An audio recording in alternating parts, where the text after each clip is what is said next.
Adam Schiff.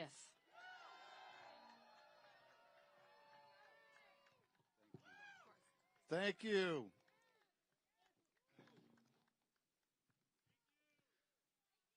Thank you. Thank you for being out here in the cold. Thank you for speaking truth to power. I am very proud to join you. Tonight, the President stands under the Capitol Dome, claiming that our union is stronger than ever. Of all the lies that he will tell in his long and rambling address, this may be the most painfully false. Due to his hate, his cruelty, and his indecency, we are more divided now than at any time since the Civil War. Trump's promises have all been broken. He promised to bring down costs, but inflation is up. He promised to bring back jobs, but manufacturing has fled. He promised to end trade deficits, but they have reached all-time highs.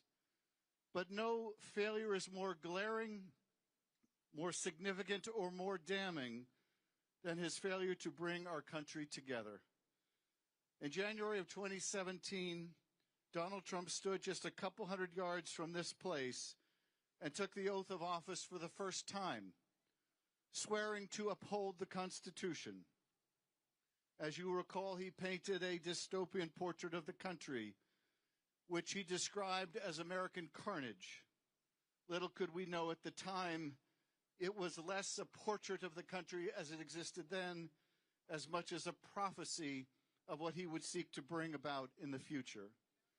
For he has created chaos in our streets. Masked, heavily armed, and poorly trained ICE agents and Border Patrol forces sweep through major cities, demanding to see people's papers. In the United States of America, they are demanding to see people's papers. They have detained citizens and non-citizens alike, shot people dead through their windshields and while laying face down in the street.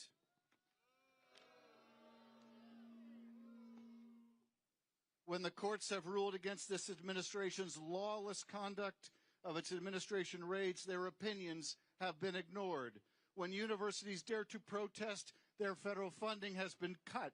When law firms represent clients whose interests are adverse to the administration, they are punished. When media organizations speak truth to power, they are forced to pay him millions personally.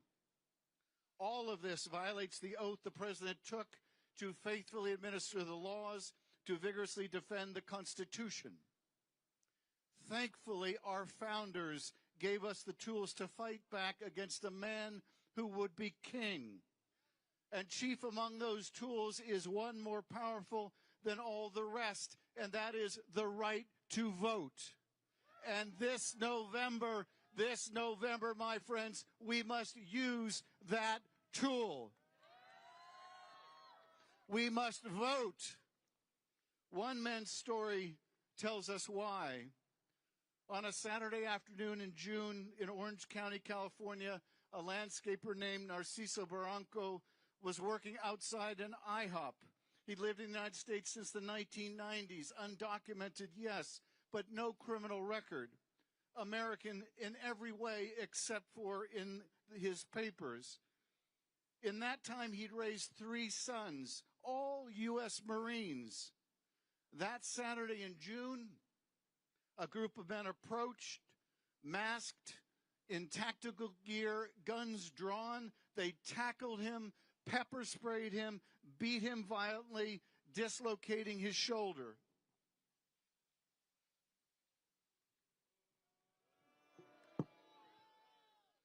They detained him, no food, no water, no medical treatment for 24 hours. When he was finally able to get in touch with his family over the phone, he had one request of his sons. He asked them to retrieve his landscaping tools and finish the job he was doing. I wish just a few of my colleagues in that building on the other side of the aisle had the same dedication to their jobs, to their oath of office, to the Constitution of the United States. Narciso Veronco asked his sons to finish the job. His son, Marine Corps veteran Alejandro Veronco, couldn't be here tonight, but he sent me this to read to you. What happened, he said, didn't just happen to an immigrant. It happened to an American family. Families across this country are living in fear, separated by a system that has lost its humanity. We can protect our laws without abandoning our values. We are here because America must be better, fairer, safer, and worthy of the people who believe in it. Now, just a few weeks ago, Narciso Veronco thankfully had his deportation case dismissed by a federal judge. But tonight we must all heed the words of Narciso Veronco. We must take up the tools our founders have given us to protect our democracy and finish the job. Between now and November, the president will make every effort to discourage Americans from voting. He will make it harder to register and turn out. He may send ICE agents to polling places to intimidate our citizens. He will cast doubt on the results when his party loses.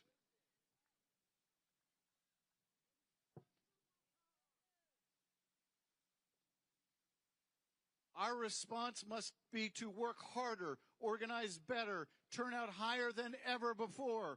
We must view every obstacle placed in our way as a challenge to be overcome, with resilience, with defiance, as a gauntlet thrown down that we must pick up.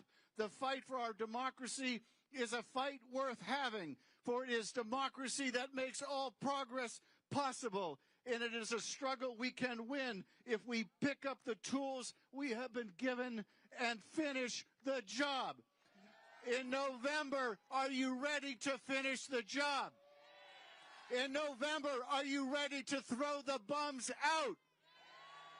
In November, are you ready to defend our democracy? In November, are you ready to push back, to fight back, and to save this country? Let us pick up the tools our founders gave us and let us finish the job. Thank you, and God bless you for being here. Thank you so much. Thank you.